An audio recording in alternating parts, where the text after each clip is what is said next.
Hello, I'm Dr. Jonathan Levine, host of Case Bytes, where we unravel the complexities in dentistry from simple to complex cases from a treatment planning case presentation standpoint. Let's get started.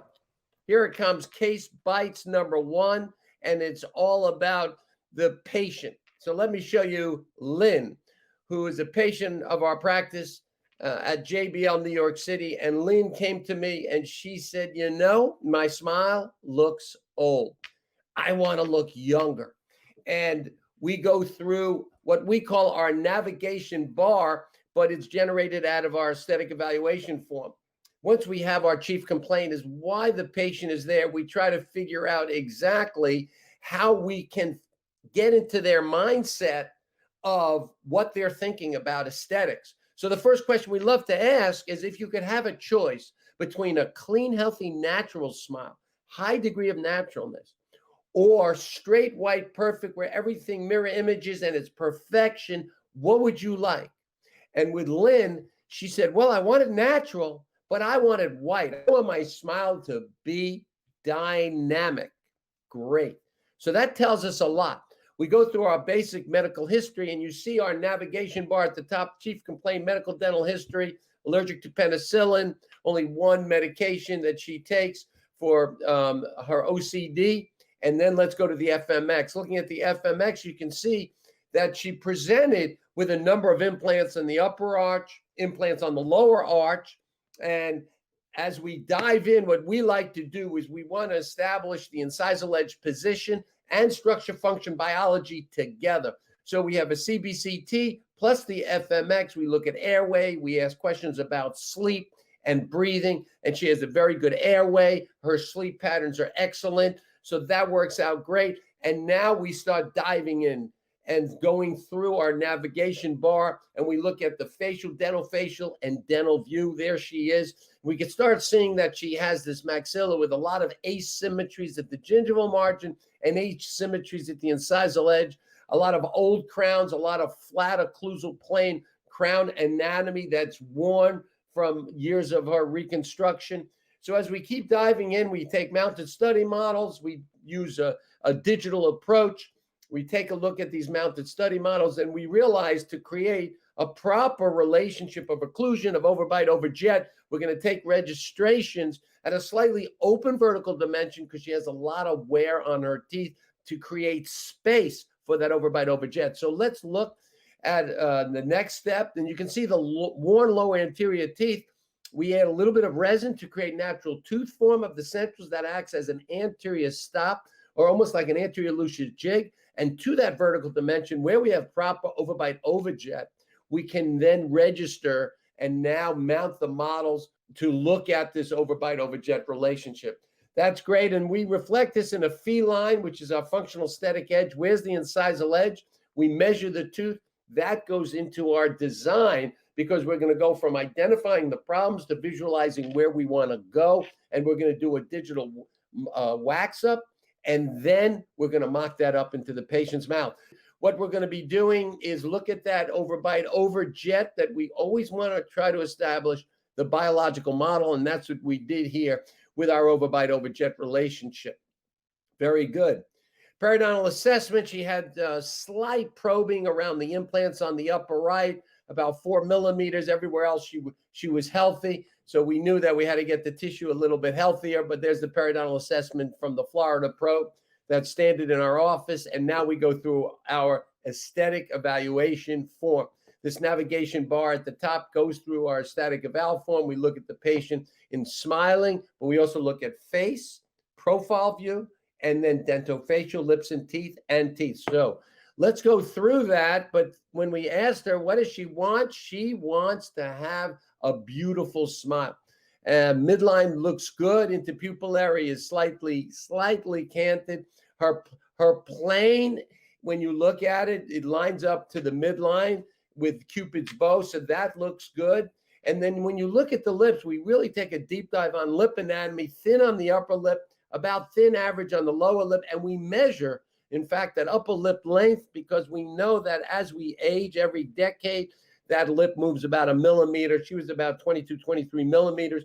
which if you think about Bill Arnett's numbers, 18 to 22 millimeters, she's on that very high side of the range. With the lip at rest, she's barely showing a little bit of incisal edge. So when we look at this, we look at lip at repose, lip at rest.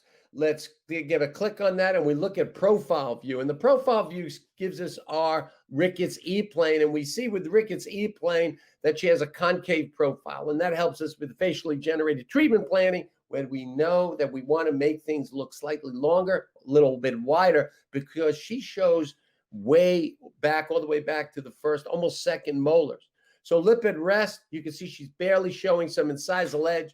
So we know at 30 years of age that we want the patient to show at least a couple of millimeters.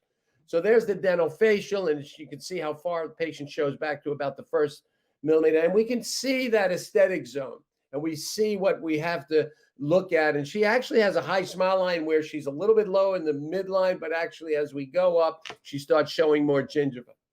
And that's where the implants are. So that's a high consideration area when she really gives a nice high smile. And patients always fake you out when they ask them to smile and they hate their smile. The lip doesn't go up very high. But if you give them a little tickle and all of a sudden they have like this, smile that they don't think about, all of a sudden you see everything. And sure enough, you think it's a moderate smile line, and for sure it's a high smile line. The most important thing we do with this aesthetic eval form, we look at what is the ideal tooth length, and we use a lot of flowable and a digital caliper to determine that. So let's move forward as we take our measurements and we figure out the length of the central incisor, and that gets into our digital wax up. As we look at this plane and we look at the dental view, we see how the incisal edge follows this kind of a crazy curve, and that's what throws off the composition of her smile. You can see the asymmetries where gingival margin of 8 is much higher than 9, and she's got a high smile line and shows that. So we want to basically create a nice coincidence of curves and give our dental technicians, our team, the information to create, whether it's an analog or digital wax up, of one that reflects that coincidence of curves and a beautiful smile. So through our aesthetic evaluation form, we said, okay, we're going to make a central incisor about 10.5 millimeters and mirror image the gingival margins of 8 and 9. And so we did that with a digital design. And here's our digital design, which is our 3D printed models. We mock this up into the patient's smile, show this patient what this looks like in their mouth. We love to use this technique. This was first developed by our colleague, Christian Coachman, who calls it the motivational mock-up. And basically, it's that mock-up. We videotape them, show it to the patient. And here's our patient on a video. And there she is with her new smile from all of the information we gathered. What's nice, it's a lot wider. And I ask her questions about, what's her perfect smile and what makes you smile. But just to get a nice high wide smile, and we start seeing how things develop. She sees herself on the video. And if we did it correctly, the first thing the patient says is, when do we start? And gives us a big wow.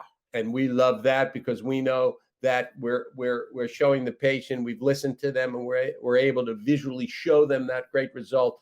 And then we dive in on structure, function, and biology and figure out occlusion and perio and whatever's necessary. With Lynn, she had previously done implants, so we wanted to make sure that there was no dark areas and no metal showing. So here's the diagnostics, and that's the treatment plan that basically was generated, which we had to set up posterior verticalizing contacts at a slightly open vertical dimension, which gave us a proper overbite overjet anteriorly and created a coincidence of curves of the incisal edge contact points and the gingival margin with really nice symmetry. Okay. She had missing tooth in the lower left, and we actually haven't even done that for her, but one day we probably will. She has a little bit of bone height to get us probably about a 7 millimeter implant, and we haven't done that yet, but that's the treatment plan. She had previously done implants, and it was really just replacing a lot of our old crowns, reestablishing gingival margins with some soft tissue perio, getting the tissue healthy, and developing a proper occlusion. So upper reconstruction, lower reconstruction. Well, that's it. I'm going to hit the pause button, and I have my colleagues here who we can discuss this case. We started off with a pretty simple, straightforward case, but we looked at, kind of the things we like to look at, of course, which is going through our aesthetic evaluation form and determining kind of that incisal edge position. and then taking a deep dive in structure, function, and biology. We have Dr. Alan Jerem with us. We have Dr. Rick Robley, orthodontist.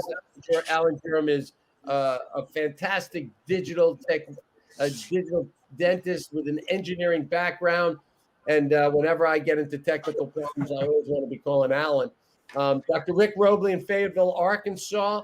Amazing orthodontist, been at interdisciplinary dentistry only for 30 years, wrote the book on it in 1995. Amazing. I don't want them to know, Rick, that you are one young human being that's been around for decades, setting the standard on interdisciplinary dentistry. So great to have you on here. Periodontist John Kim, amazing periodontist. Great to have you on our team. And Stanislava Mishi, who is an amazing prosthodontist at Boston University Goldman School of Dentistry. These are my friends, my colleagues, and I've asked them to join me in establishing an expert group to ask some of the hard questions. So how we figured out some of the things we figured out and really challenge some of the things that we need to think about in establishing the treatment plan. So let me open up the floor to our team. And let's throw a couple of questions out that people might be thinking about. Did you think of this? Did you think of that? And let's go have some fun. I got a quick question. So with the soft tissue contouring that you were going to do in the interior, when do you decide that that's part of the plan? And how do you transfer that to the patient when you're going to be actually preparing the teeth? Yeah. It's a short presentation, so I didn't show that, but we will develop a surgical guide. So we had to lift the tissue on 9 to mirror image 8. We actually used a laser for that, a photonal laser that we created symmetry at the 8 and 9 area. We, utilized the talents of our periodontist in our office, Dr. Daniel Barant, and we established very good gingival heights, and that comes out of the digital plan. So from the digital plan, we create a surgical guide that allows our soft tissue plastic surgical approach through our periodontist to do that. And we love to do that together because we're all under one roof at the practice, and we're able to kind of collaborate nicely chair side. Where in the timeline do you do that? Is that before the teeth are prepared, or is it in provisionals? Yeah, what we normally like to do, because if it's replacing over-contoured crowns, sometimes the tissue is a little inflamed, put really, as perfect provisionals as we can, proper emergence profile, get the tissue healthy, stable, do the surgery, heal, and then go in and then finalize margin preps, final impressions, and finish everything. If it's just a slight little soft tissue modification, you literally can do it right then and there at the time of preparation. You can do the recontouring of the soft tissue if it doesn't have any osseous, of course, and it's just slight modification, and that works really well. The key that I've always found in focusing on high smile line is to really nail the gingival symmetry and the mirror imaging of the two centers at that gingival margin, because that's exactly what you see. And as we go off the midline, slight asymmetries really don't throw that imbalance off, but it's so important at the central area. So if one canine height, gingival margin is slightly higher than the other, we really we can get away with it.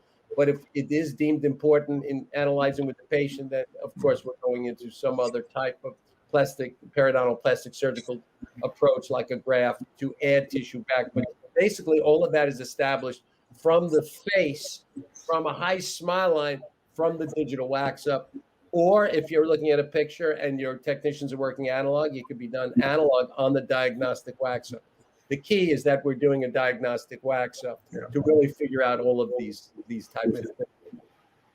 That's great. And then the provisionals is a good time to do that, so that you can still have the flexibility later on to recontour with your margins. That's exactly right. And the provisionals, look, it's our dress rehearsal, and it creates that beautiful scaffolding for that soft tissue to co-ap nicely. And the key is to give it the time to heal, so you don't have to rush the case. Sometimes a person might be rushing you and they're flying in.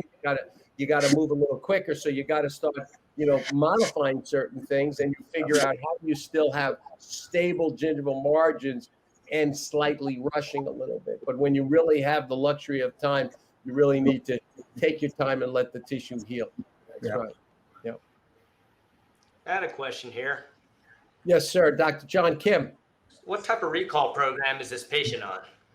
Yeah. So anytime patients have implants, reconstructions, porcelain veneers, that anytime we're doing something with perio and implants, we're really looking to bring the patient in at least 3 times a year and sometimes 4 times a year. We want to keep our eye on everything. In large reconstructions, we're always tweaking occlusion. There's a remodeling that's always happening at the joint. You're always going to pick up a slight interference. We like to finish every case with some type of night guard and some type of appliance just for continuous care, because usually patients who've had reconstructions and we put them into a new reconstruction or had, missing teeth, implants, and now are bridge work or ceramics, we want to protect it. So proper recare, controlling the 2 things that, really can destroy a mouth, which is force and plaque. And by bringing them in often, as we know as professionals, we can get ahead of the curve on both force and plaque control and how well the patients are cleaning around the restorations. I mean, I think that's great to hear. I mean, just looking at this case and not knowing a great history on this case with a highly restored dentition, multiple implants, my preference here would be to have this patient on a 3-month alternating recall. I don't like to be the sole person doing a recall myself. I like to have another set of eyes to really focus on the teeth. And then for us as periodontists to really focus on the gums, because it looks like that there's some bone loss around the implants, probably stable over time. Just would want to make sure that there's no active inflammation. Some of the pocketing around the implants in the upper right, more so probably has to do with the discrepancy in the height of the implants placed. They're at various heights. So I'm not terribly concerned about that. Implants on the bottom, maybe just a little bit remodeling, and long if that stays stable over time, I'm not too concerned about that. Number 19, frication, I think was it grade 1 possibly. I was just looking at the x-ray. Nothing other than close recall and maybe some scaling and root planing if it's actively inflamed. And then I was just curious for number 22 and 27, you had mentioned bone graft, and I just wanted to know a little bit more about that. Yeah, the areas of 22, 27, we're really talking about not so much bone grafting, but soft tissue free gingival graft. So that's misstated over there. So 22, 27, those are areas that would require or we discuss with the patient free gingival graft. If the patient didn't want to go ahead with surgery, but we still had a good amount of attached gingiva, we're keeping any restorations high away from that area and keeping everything super gingival. And then at some point where it really becomes a true biological issue, then we kind of push the patient a little bit harder to go have it done.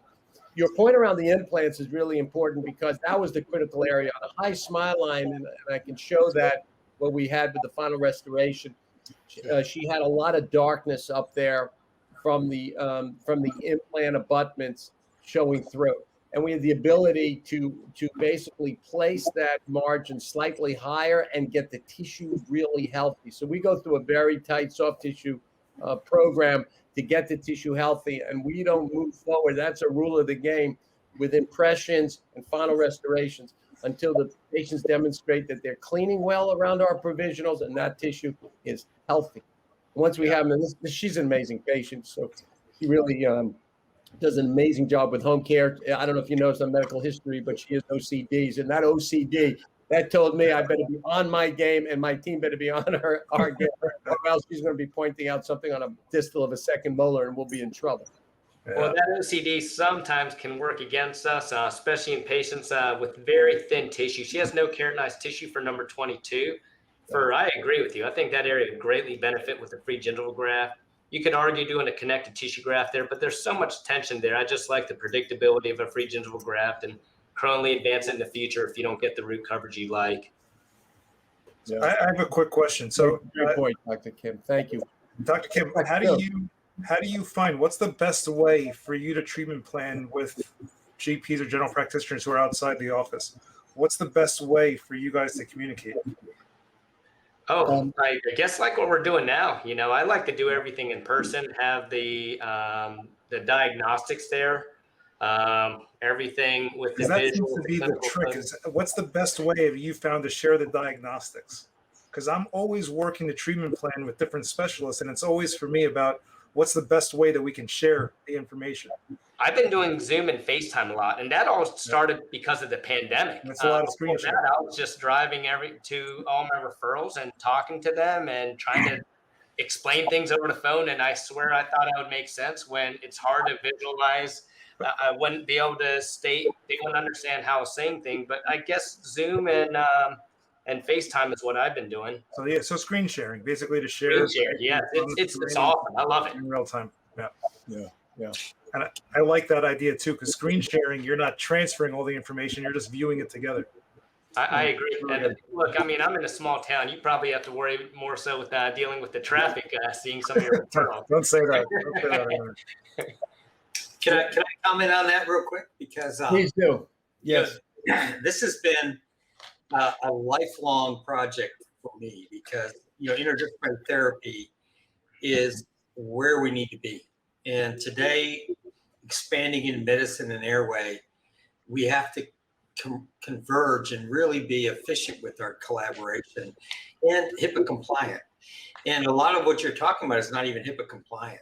And dentistry is kind of feels like they're out of the loop. But every patient we treat has everything online in a HIPAA secure patient record that's accessible by every team member, and we can control what each team member can see, and we also can let the patient access it, and we control what they see.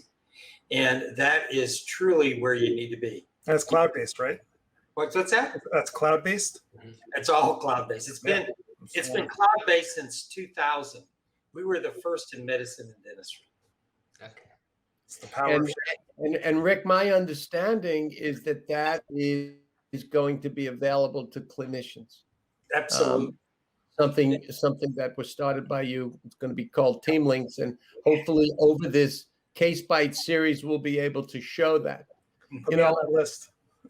Yeah, we're going to put it on our list. But I will say this: that my Dr. Kim, I hope you don't take objection to this, but my frustration over the decades was the ability to collaborate. And we didn't have the technology we have today with screen sharing.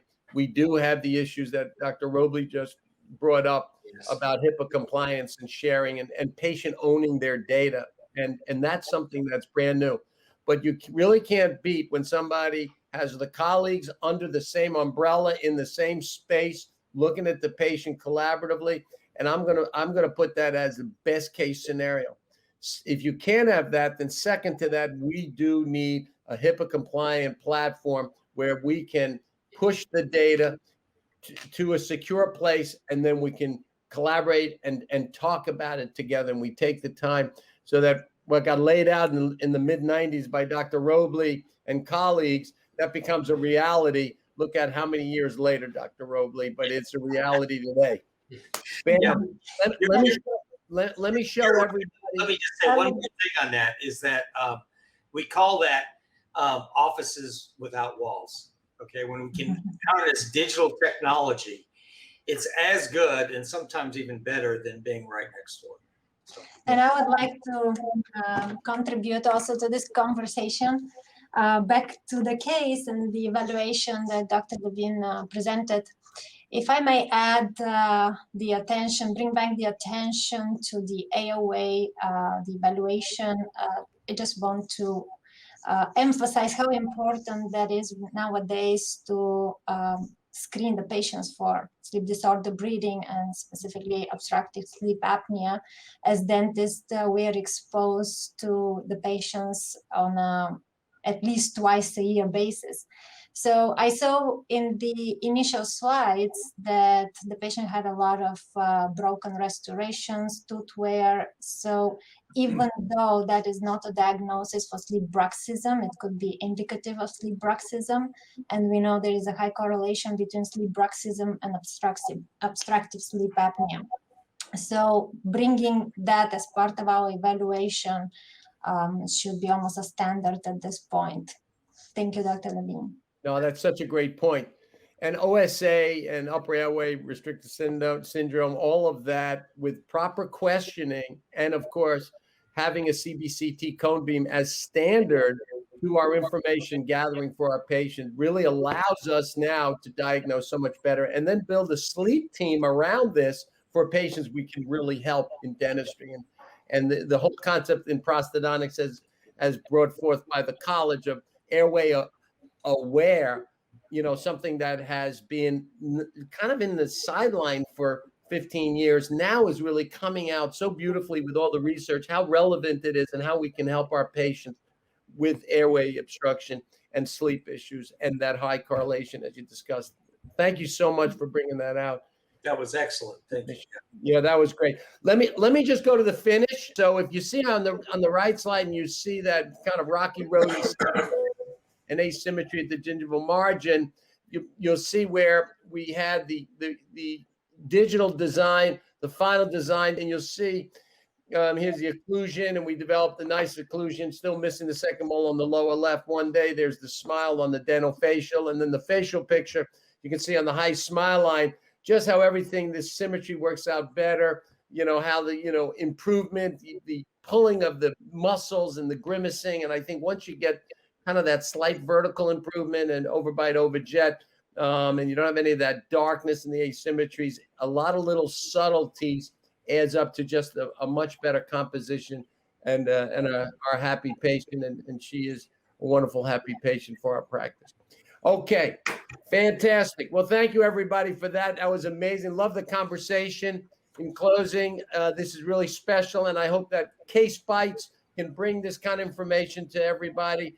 And we're helping our profession think about these more difficult cases. But really, just to reiterate, it's all about the collaboration and not working alone. That has been in dentistry for too long, but working collaboratively together like other businesses, like other industries. And today with our new technology, it is absolutely a reality.